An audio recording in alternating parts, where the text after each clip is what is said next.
siap.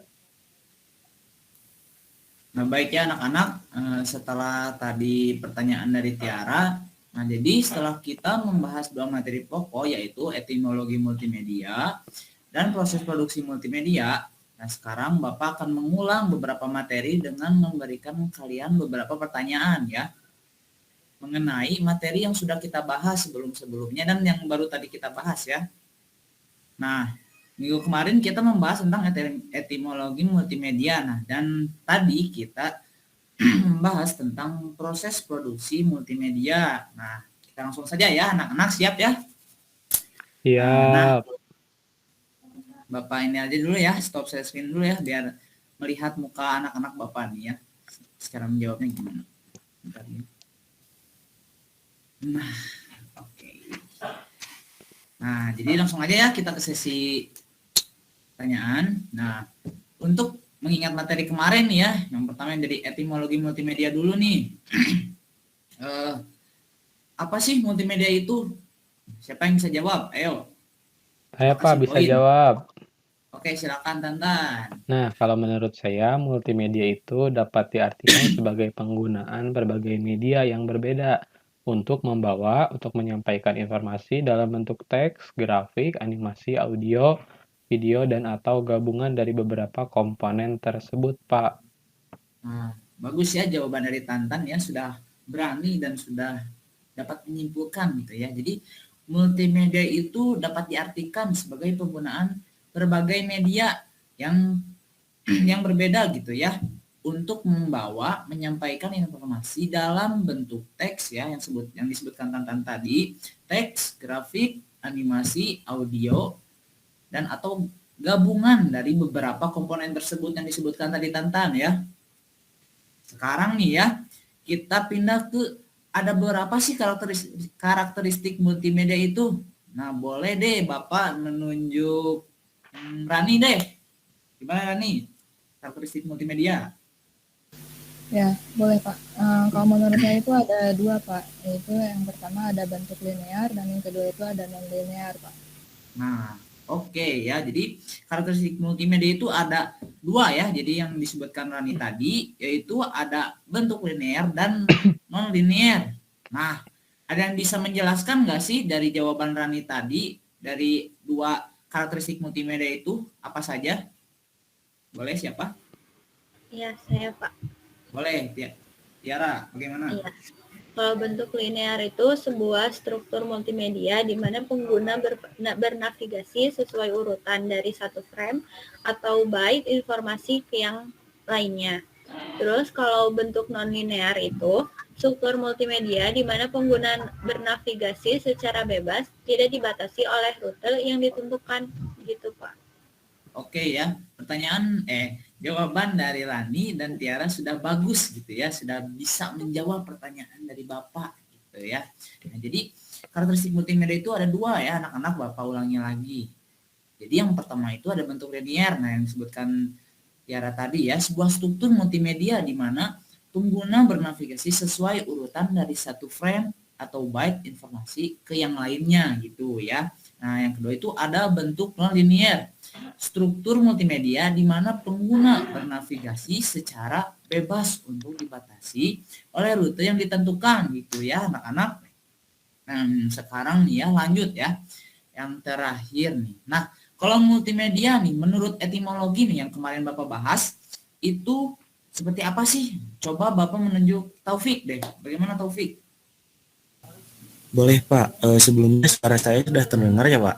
Terdengar, Taufik silahkan. Oke.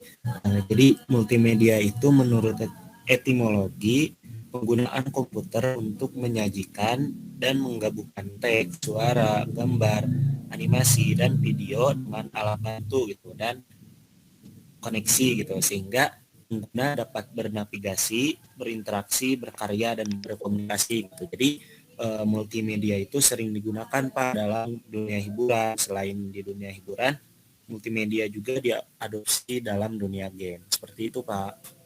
Oke, jawabannya baik ya dari Taufik ya, sudah cukup baik gitu ya. Jadi ya menurut Taufik itu multimedia itu menurut etimologi ya, yaitu penggunaan komputer untuk menyajikan dan menggabungkan teks ya, yang tadi sudah dijawab oleh Tantan.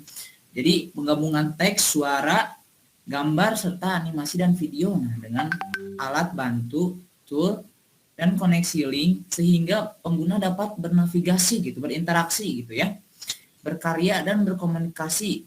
Gitu. Jadi multimedia itu sering digunakan dalam bentuk dunia hiburan gitu ya, seperti acara-acara panggung mungkin di acara televisi gitu ya.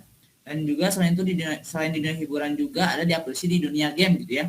Ya setiap hari mungkin anak-anak juga suka bermain game gitu ya, seperti Mobile Legend gitu ya, PUBG Mobile, ada COC gitu ya, mungkin Prip juga, Prip ya, permainan Prip ya, dengan anak-anak gitu ya. Nah, saya jawab topik tadi sudah bagus ya, berarti anak-anak ini memperhatikan gitu ya materi yang sudah Bapak jelaskan kemarin serta sekarang gitu ya. Nah, sekarang Bapak akan membentuk kelompok gitu ya, terdiri dari 2 kelompok aja ya, karena di sini murid Bapak ada cuma 4 orang, jadi satu kelompoknya itu terdiri dari 2 orang.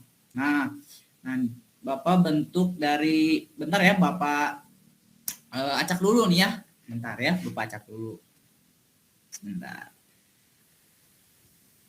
Oke, ini Bapak sudah membuat ya, sudah mengacak kelompoknya. Jadi kelompok 1 ini terdiri atas Tantan dan Tiara ya, yang akan membahas mengenai produksi multimedia yang baik. Oke. Nah, lalu kelompok kedua itu terdiri atas Taufik dan Rani ya, yang akan membahas mengenai elemen apa saja sih yang perlu menjadi pertimbangan dalam praproduksi. Seperti itu ya. Bapak beri waktu sekitar 2-3 menit aja ya anak-anak. Oke, setelah beberapa menit berlalu ya anak-anak. Nah, bagaimana dengan kelompok 1 nih? Dengan jawaban pertanyaan tadi yang sudah Bapak berikan. Nih, boleh perwakilan saja. Ayo, siapa? Saya Pak, perwakilannya boleh? Boleh, Tantan, silahkan. Nah, kalau menurut kelompok saya dan Tiara, produksi yang baik itu harus memiliki struktur manajemen yang baik, terus tim yang lengkap dengan tujuan yang pasti, lalu memiliki perencanaan yang matang, serta tujuan yang pasti, agar si audiens yang dituju itu mampu menerima produksi dengan baik, Pak. Oke, nah jadi jawaban dari Tantan itu sudah baik gitu ya, sudah termasuk kebenar gitu ya kalau menurut Bapak gitu. Nah, jadi mengenai produksi multimedia yang baik itu ya benar ya yang dikatakan Tantan tadi gitu ya. Ya struktur yang manajemen yang baik gitu. Harus terstruktur gitu, nggak bisa acak-acakan. Nah, nanti itu produksinya itu bakal tidak jelas gitu ya, anak-anak. Nah, juga ada tim. Tim ini sangat menurut Bapak itu menjadi fondasi suatu produksi gitu ya. Dimana berfokuskan kepada pembuatannya itu cukup membantu gitu ya, seperti mungkin ada direkturnya, ada tentang keuangan gitu, ada pembuatan desain dan lain-lain gitu ya. Nah, kita ke kelompok terakhir nih. Kelompok terakhir itu tentang ini ya, tentang mengenai elemen apa saja yang perlu menjadi pertimbangan dalam praproduksi. Silahkan siapa yang akan mempresentasikan dari kelompok 2? Yo. Boleh dari saya, Pak. Silakan Taufik. Jadi elemennya itu ada 5, Pak. Yang pertama itu apakah tujuan dan pesan yang ingin disampaikan gitu. Terus yang selanjutnya itu siapa pemirsa yang akan dituju. Kemudian nomor 3 itu apa keinginan klien. Yang keempat, apakah sarana yang menunjang untuk pembuatan proyek telah terpenuhi. Dan yang terakhir itu menginventarisir perangkat lunak yang dibutuhkan. Seperti itu, Pak. Oke ya, jawabannya sudah bagus, sudah mantap ya. Pertanyaan terakhir ini ya, sudah sangat-sangat membantu Bapak gitu ya dalam pertanyaan ini ya. Jadi Taufik jelaskan tadi ada 5 ya Taufik ya, ada 5 elemen apa saja yang perlu menjadi pertimbangan gitu ya. Yang disebutkan Taufik tadi ada 5, itu apakah tujuan dan pesan yang ingin disampaikan gitu ya, pesan yang ingin disampaikan dari suatu produknya gitu. Yang kedua itu ada siapa penerima yang akan ditujunya, yang tadi ya, yang audiens tadi, tujuan audiensnya itu kemana gitu ya. lalu apa keinginan klien, lalu yang keempat, apakah sarana yang menunjang untuk pembuatan proyek telah dipenuhi gitu ya. Jadi setelah itu dicek gitu ya, sarananya itu dibuatnya apakah sudah terpenuhi apa belum gitu ya. Lalu yang kelima itu menginventarisir perangkat lunak yang dibutuhkan gitu seperti komputer, aplikasi editnya gitu ya, yang lain-lain seperti itu. Bapak sekalian minum dulu ya anak-anak. Nah, jadi pertemuan sekarang ini sudah Bapak dapat simpulkan gitu ya, bahwa anak-anak Bapak ini pintar gitu dan memperhatikan materi dari yang Bapak tadi berikan gitu ya. Nah, terima kasih ya atas pertemuan hari ini. Bapak tutup saja. Terima kasih. Assalamualaikum warahmatullahi wabarakatuh.